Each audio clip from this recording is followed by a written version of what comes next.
امام اعظم رحمت الله علیه میگه یک همسایه یهودی داشت. اون یهودی میگه دائم حضرت همین تحقیر میکرد، بد میگه، آزارش میداد. یک روز اومد میگه داری هستی امام اعظم زد. حضرت میگه خیست اومد دروازه شریف کرد. او چی میگه؟ او را نمیگه. دروازه زده سوده فرمود میگه چی میگه؟ را نمیگه. واسه میگه گشت اومد. یه توسیش نگه. و در اون خونش اومد میگه بود دوباره دروازه زد. او فرمود چی میگه؟ را نمیگه. او حضرت میگه گشت اومد. سه بار زد دروازه شد. او حضرت گشت اومد چی میگه؟ او چند سوال داره. هستی امام اعظم اگر بدون سوالات جواب میده. او چند سوالات؟ او یکم سوال میگه که نجاست چی مزه داره بود؟ نجاست هم انسانیت، نجاست غریزه قلب چی مزه داره؟ هستی امام اعظم رحمت الله علیه گفت در کودکیش ترا شاید کلان شود تلخ میشه. بعد میگه گشت گفت نجاست خوده که مزهش نمیدونی. امام اعظم حضرت گفت نخوردم ای روی تجربه همین مثلا متخصصا و انسان‌های عالمی که مثل باید سر کار دارن اما گفتن که چنین نمازش. و گفت دویم سوالم گفت میگن آچه داری بسیار آچه بزه بای گفت دادی خدا.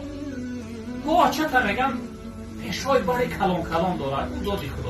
گفت آچه تا میگن شکمش سفید است گفت دادی خدا. گفت آچه تا میگن موهای دراز دارد گفت دادی خدا.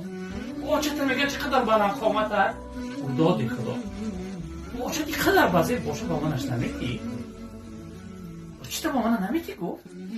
هستی هم از اون آچه مکلف هست یعنی اختیار دست الان با بلاغه دست دیگه اگر راضی شما گوی چی میتی ما؟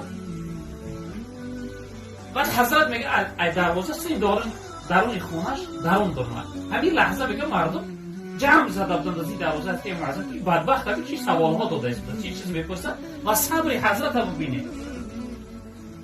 میگه حضرت ای دروازه درون خونه درمد. همین حالت اون یهودی میگه سرش همین گردنش جدا شده پرید. می‌بینیم که شمشیر زد کرد گردنش. سر میگه ای تن جدا شده. دود پرید. بعد مردم فریاد کرد حضرت برو که چی حادثه چی واقعیش میشه. حضرت میگه ای دروازه برو اومده. گفت این شمشیر صبر من بود گردنی را ای تنش جدا کرد. شمشیر صبر من بود سری را ای تنش جدا کرد. در همه حالت سختی و سخنهای قبیح بدی ایمان صبر کردم شمشیر صبر من سریع ایتان برای ما و شما هم باشیم در همه حالت اگر صبر کننده باشیم شما با فایده مینیم بود مینیم